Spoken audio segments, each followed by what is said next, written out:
नमस्कार विद्यार्थियों। आज हम बात करेंगे उत्तर वैदिक सभ्यता या उत्तर वैदिक काल के बारे में।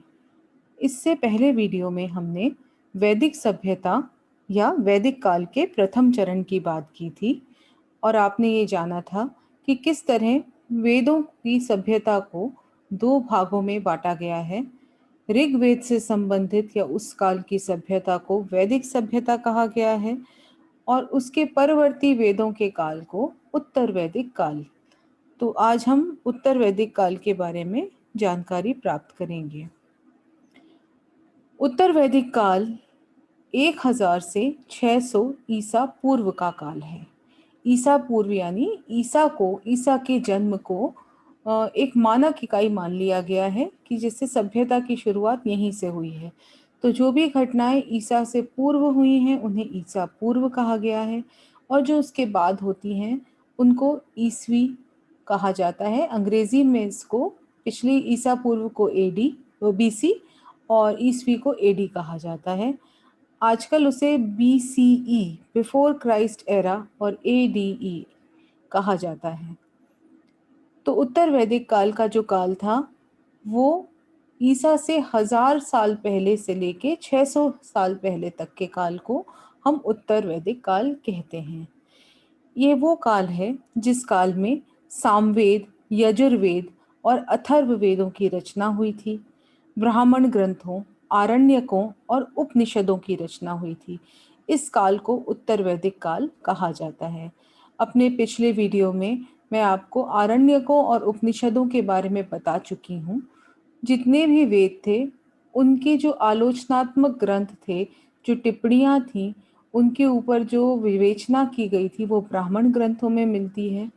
आरण्यक वो ग्रंथ होते थे जो उस काल के साधु और संत अरण्य यानी जंगलों में जाके जो विचार विमर्श करते थे, जो तपस्या करते थे, उसके आधार पर जो उनको अनुभूति होती थी, उस आधार को उन्होंने आरण्यकों में वर्णित किया है। और उपनिषद गुरु और शिष्य के बीच में संवादात्मक ग्रंथ होते थे, इन्हें उपनिषद कहा जाता था। अब इस उत्तर वैदिक काल की एक और महत्वपूर्ण घटना चित्रित धूसर मृदभांड है। चित्रित मतलब जिन मृदभांड यानी मिट्टी के बर्तनों पर चित्र अंकित हैं, कुछ कुछ चित्र बने हुए हैं, और धूसर यानी ग्रे कलर के सलेटी रंग के मृदभांड इस काल की विशेषता थे और भूरे रंग के कटोरों और थालियों का प्रयोग करते थे। मिट्टी के बर्तनों का अधिकतर इस काल में प्रयोग होता था।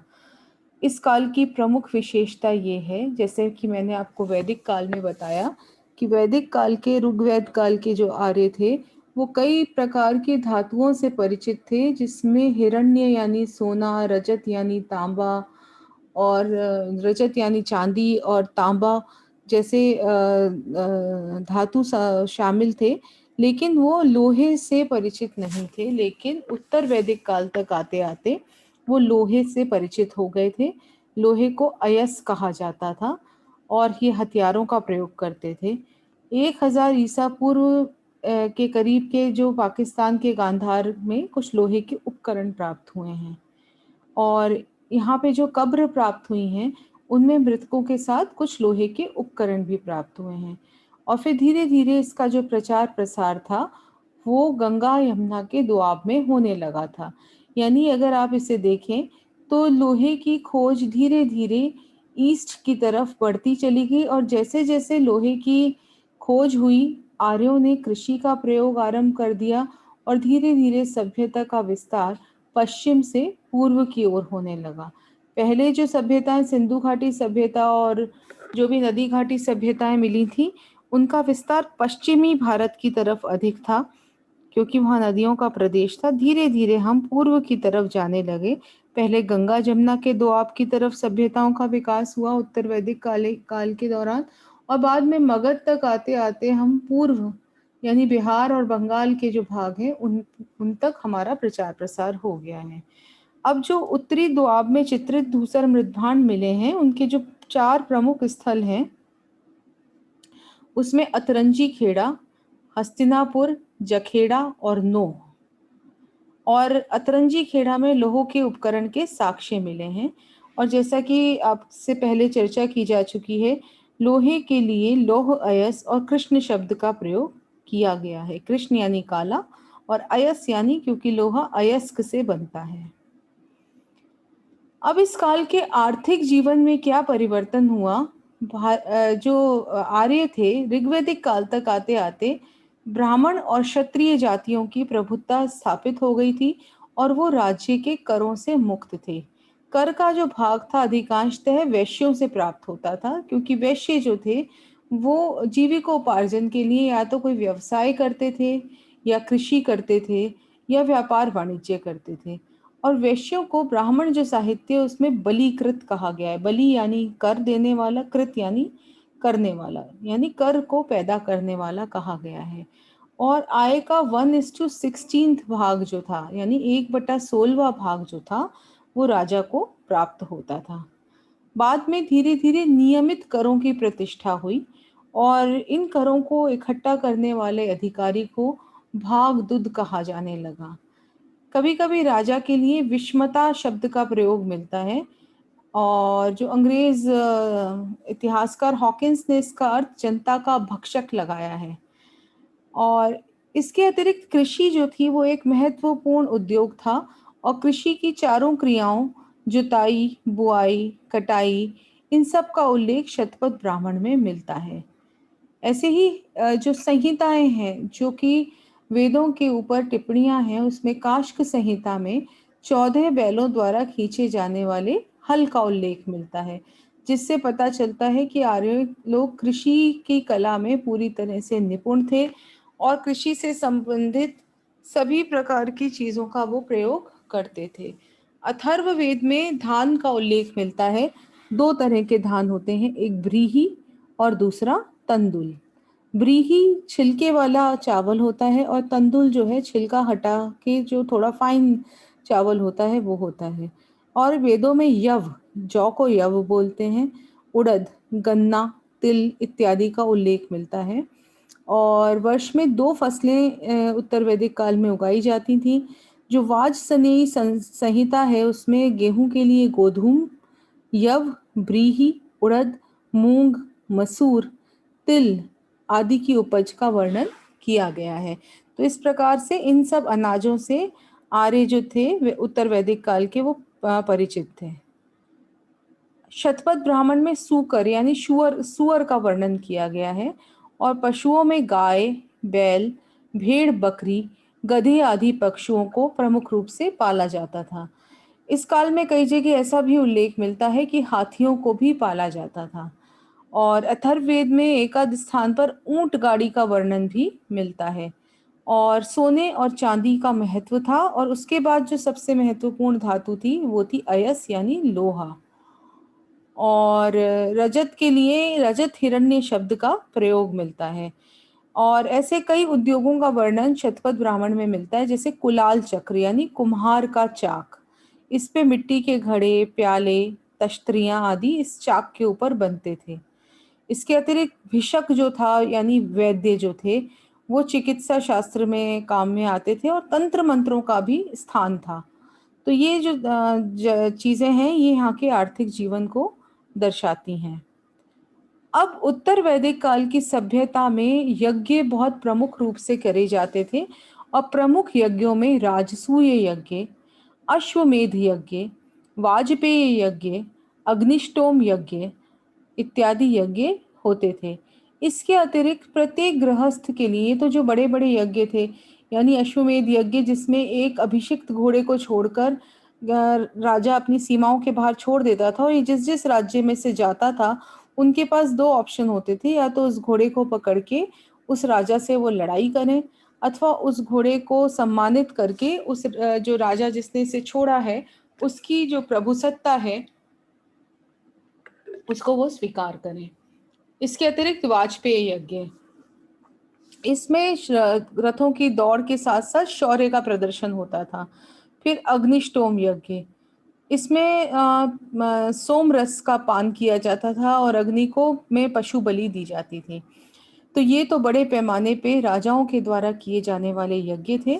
इसके अतिरिक्त प्रत्येक गृहस्थ को 5 यज्ञ करना आवश्यक था। ऋषि यज्ञ यानी अपने जो गुरु हैं, जो ऋषि हैं, उनकी सेवा करना, उनको अन्न धन प्रदान करना। देव यज्ञ, जो कि आज भी प्रचलित है, ईश्वर को भोग लगाना या उनको कुछ भी धन धान्य या जो भी आपके घर में बना है वो प्रदान करना। पितृ यज्ञ, ये यज्ञ भी आज प्रचलित है, जिसे हम श्राद्धों के रूप में मनाते हैं, जिसमें साल के कुछ विशेष दिनों पे जो आपके पितृ हैं, यानी जो आपके पूर्वज हैं, उनकी शांति के लिए उनको कुछ भाग जो था भोजन का प्रदान किया जाता था। भूत यज्ञ, भूत का मतलब प्राणी मात्र, जो भी संसार में पैदा हुआ है, भू है यानी जो जिसका अस्तित्व है, उसका यज्ञ। इसमें कीड़े मकोड़े, चिड़िया, गाय, कुत्ता, पक्षियों इत्यादि को दाना देना या उनको भोजन देना शामिल है।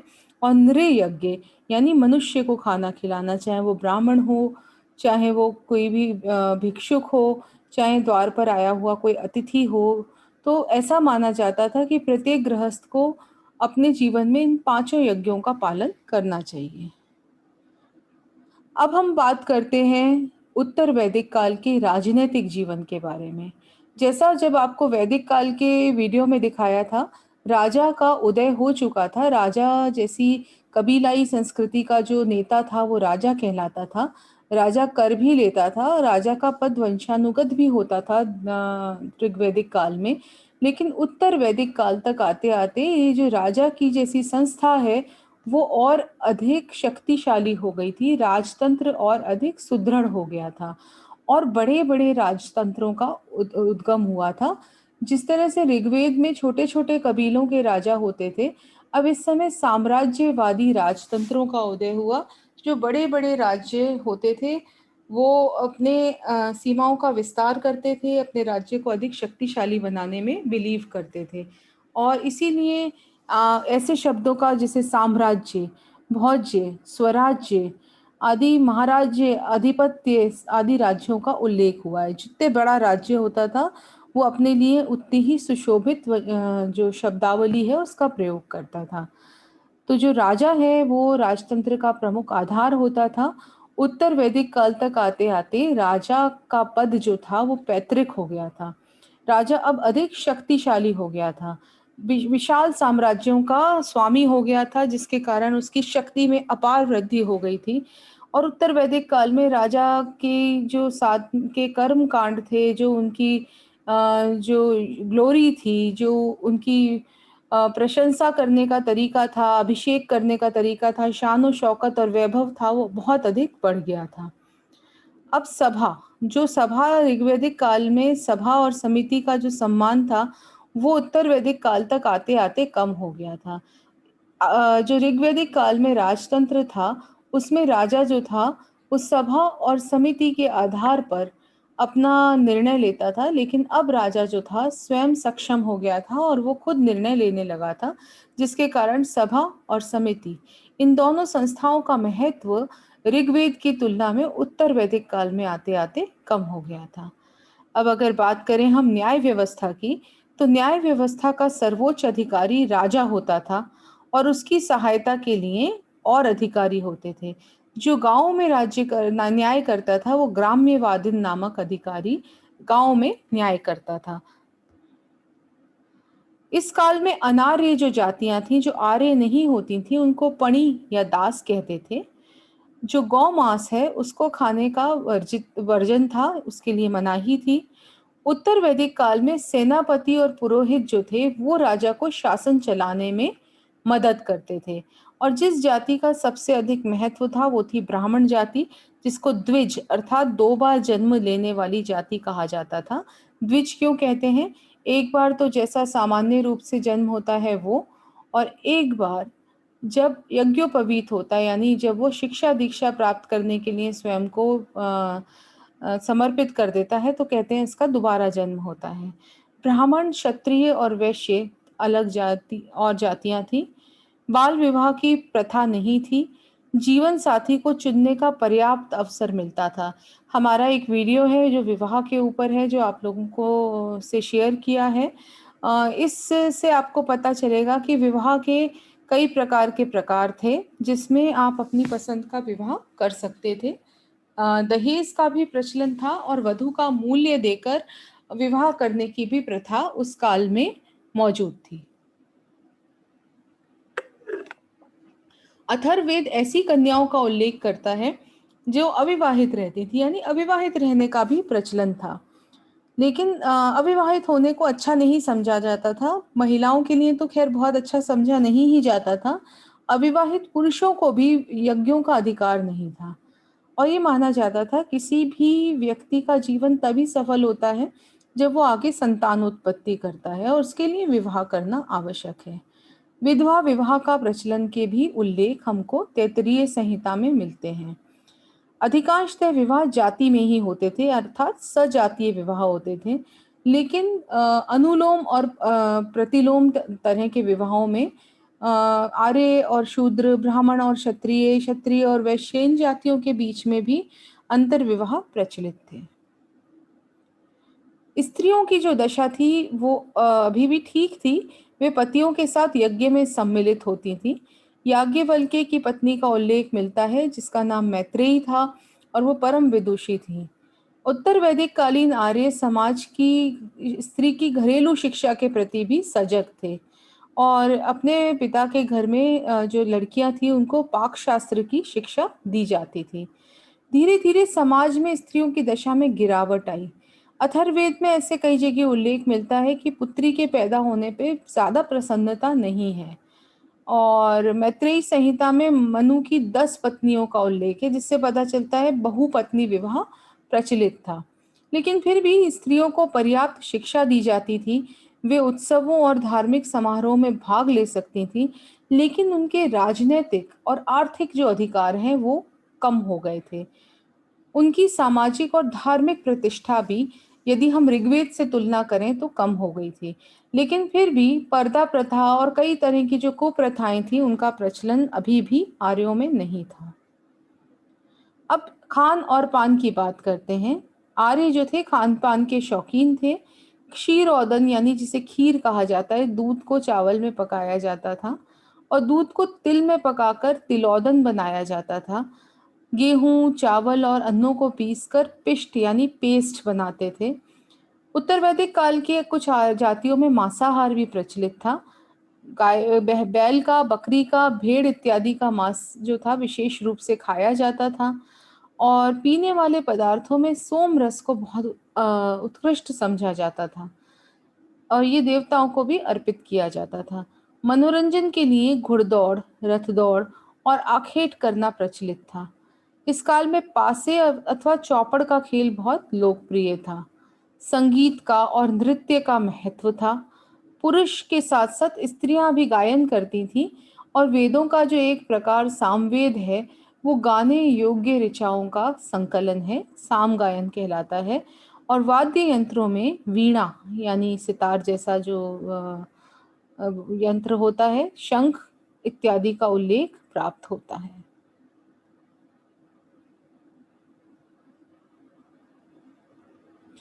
अब हम धार्मिक जीवन की बात करते हैं कि क्या परिवर्तन आया ऋग्वैदिक काल से उत्तर वैदिक काल में। तो जैसा मैंने आपको पिछले वीडियो में बताया था, ऋग्वैदिक काल में वरुण और इंद्र और अग्नि, सूर्य इत्यादि प्राकृतिक शक्तियों की पूजा की जाती थी। हवा के देवता पवन देव या वायु देव, जल के देवता वरुण, बिजली के देवता पर्जन्य, बारिश के देवता इंद्र, सूर्य की रोशनी के देवता सूर्य, सुबह की देवी उषा। तो इस प्रकार से प्राकृतिक शक्तियां जो थी उनके आगे आर्य नतमस्तक रहते थे, उनकी पूजा करते थे। धीरे धीरे देवताओं की इस प्राकृतिक शक्ति से के स्थान पर दूसरे देवताओं का प्रचलन शुरू हो गया। ऋग्वैदिक काल में इंद्र सबसे प्रमुख देवता था। अब उनके स्थान पर प्रजापति यानी ब्रह्मा, विष्णु और शिव यानी सृष्टि के निर्माता के रूप में ब्रह्मा की प्रतिष्ठा हुई, सृष्टि के संचालनकर्ता के रूप में विष्णु की प्रतिष्ठा हुई और सृष्टि के संहारक के रूप में शिव की प्रतिष्ठा हुई। तो इस प्रकार से ब्रह्मा, विष्णु, महेश जो थे उत्तर वैदिक काल के प्रमुख देवता बन गए। और जो बड़े बड़े यज्ञ जो पहले ऋग्वैदिक काल में बहुत सिंपल, सीधे और सरल यज्ञ होते थे, उनके स्थान पर जटिल कर्म कांडों से युक्त और ब्राह्मणों की इन्वॉल्वमेंट वाले यज्ञ जो थे, जिसमें राजसूय, वाजपेय, अग्निष्टोम, अश्वमेध इत्यादि विशाल यज्ञ जो होते थे, उनका आयोजन किया जाने लगा। और उत्तर वैदिक काल के अंत तक आते-आते बहुत सारे और धार्मिक चीज़ों का भी प्रचलन होने लगा था, जिसमें जादू, टोना, तंत्र, मंत्र, वशीकरण, इंद्रजाल इस तरह की चीज़ें जो थीं, वो भी समाज में व्याप्त होने लगी थीं। जो ऋग्वेद में कुल पुरोहित 7 थे, वो इस काल में 17 हो गए थे और बहुत सारे ब्राह्मण जो थे यज्ञ के उनका पर्यवेक्षण या उनका सुपरविज़न करते थे। और यज्ञ से संबंधित एक महान देवता के रूप में विष्णु का महत्व, विष्णु भगवान का महत्व था, वो अत्यधिक बढ़ने लगा था। इस काल में धर्म बहुत जटिल हो गया था। नए देवताओं ने प्राकृतिक शक्तियों का स्थान ले लिया था और पुजारी और पुरोहित वर्ग द्वारा बलि करना एक महत्वपूर्ण हो गया था। और मगर उत्तर वैदिक काल तक आते-आते उपनिषदों ने इसको चुनौती दी थी। यज्ञ के जटिल हो गए थे। अब अपनी इच्छाओं को पूर्ण करने के लिए तरह-तरह के मंत्र, खर्चीले यज्ञ, पशु बलियाँ इत्यादि करने लग गए थे। ब्राह्मणों का महत्व बढ़ने लगा था, क्योंकि हर व्यक्ति जो था वो इतने कर्म-कांड, रीति-रिवाज नहीं करता था। किसी के पास समय नहीं होता था। वैश्य अपना धन कमाने में लगे रहते थे, शूद्र अपनी सेवा भाव में, अपने व्यवसाय में लगे रहते थे। क्षत्रिय अपने राज्य की रक्षा में और अपने बाहुबल में लगे रहते थे। तो ब्राह्मण जो थे वही इकलौते व्यक्ति हो गए थे जिनको कर्म कांडों का ज्ञान था और उनके बिना यज्ञ नहीं होते थे और यज्ञ ही धर्म का मूल आधार थे। इसके कारण ब्राह्मणों का महत्व इस काल में बहुत बढ़ गया था। देवताओं के स्थान में, जैसा आपको बताया, इंद्र के स्थान पर विष्णु, पशुपति शिव की पूजा उल्लेखनीय हो गई थी। कर्मकांड जटिल हो गए थे और आध्यात्मिक चिंतन जो था वो भी काफी प्रचलित था, जिनका उल्लेख उपनिषदों में मिलता है। अब अगर हम पूर्व वैदिक काल यानी ऋग वैदिक काल और उत्तर वैदिक काल का एक तुलनात्मक अध्ययन करें, तो हमें जो मोटी-मोटी बातें, ये आपके लिए बहुत इम्पोर्टेंट है, इनको ध्यान से देखिए। तो उत्तर वैदिक काल, ऋग्वैदिक काल का जानकारी का स्रोत है ऋग्वेद, जबकि उत्तर वैदिक काल की जानकारी के स्रोत हैं सामवेद, यजुर्वेद, अथर्ववेद, ब्राह्मण ग्रंथ, आरण्यक और उपनिषद। ऋग्वेद का काल 1500 से 1000 ईसा पूर्व है और उत्तर वैदिक का काल का जो समय है वो 1000 से 600 ईसा पूर्व है। अब जो भौगोलिक क्षेत्र है, ऋग्वैदिक काल सप्त सैंधव प्रदेश यानी अफगानिस्तान, पाकिस्तान, पंजाब और उत्तर प्रदेश तक सीमित था। मतलब मोटे तौर पर गंगा को आर्य के निवास स्थान की पूर्वी सीमा माना जा सकता है। लेकिन उत्तर वैदिक काल तक आते-आते आर्यों का विस्तार गंगा और उसके पूर्वी प्रदेशों में होने लगा था और अब विंध्य प्रदेश को दक्षिणी सीमा माना जा सकता था। अब राजनीतिक अवस्था में भी परिवर्तन आया था। ऋग्वैदिक काल में मुख्यतः कबीलाई संस्कृति थी। कबीले के प्रधान को राजा माना जाता था। सभा, समिति और विदत जैसी संस्थाएं थीं। गण जैसे वैधानिक और सैनिक संस्थाएं होती थीं, जो धार्मिक कार्यों में और सैनिक कार्यों में राजा को सलाह देते थे। उत्तर वैदिक काल तक आते-आते राजतंत्र शक्तिशाली हो गया था। सभा और समितियां जो थी, उनका प्रभाव कम हो गया था और स्त्रियों का प्रवेश जो था इन जगहों पर मना हो गया था। अब सामाजिक जो संगठन है, उसका संबंध भी गोत्र या जन्म मूलक था। व्यक्ति की पहचान अब कुल से होने लगी थी और इस काल में वर्ण व्यवस्था पर समाज जो उत्तर वैदिक काल में आधारित होने लगा था और ब्राह्मण, क्षत्रिय, वैश्य, इनमें स्पष्ट विभाजन हो चुका था और ये अब कर्म के आधार पर नहीं, जन्मजात हो चुके थे। तो ये डिफरेंस था मेनली पूर्व वैदिक काल में और उत्तर वैदिक काल में। तो इस तरह से विद्यार्थियों, आपने देखा कि किस प्रकार से उत्तर वैदिक काल तक आते-आते चीजें अधिक कॉम्प्लिकेटेड यानी जटिल हो गई थी। धर्म के क्षेत्र में, राजनीति के क्षेत्र में, अर्थव्यवस्था के क्षेत्र में काफी परिवर्तन आए थे। सामाजिक क्षेत्र में नियम कायदे जटिल हो गए थे। स्त्रियों की दशा में गिरावट आई थी, शूद्रों की दशा में गिरावट आई थी। तो इस प्रकार से उत्तर वैदिक काल तक आते-आते समाज में कई विकृतियां पैदा हो गई थीं। तो अब आप इसका अच्छे से तुलनात्मक रूप से अध्ययन कर सकते हैं। इस वीडियो को और इससे पहले वाले वैदिक काल के वीडियो को अधिक से अधिक संख्या में सब्सक्राइब करें, लाइक करें और बेल आइकन पे क्लिक करें। धन्यवाद।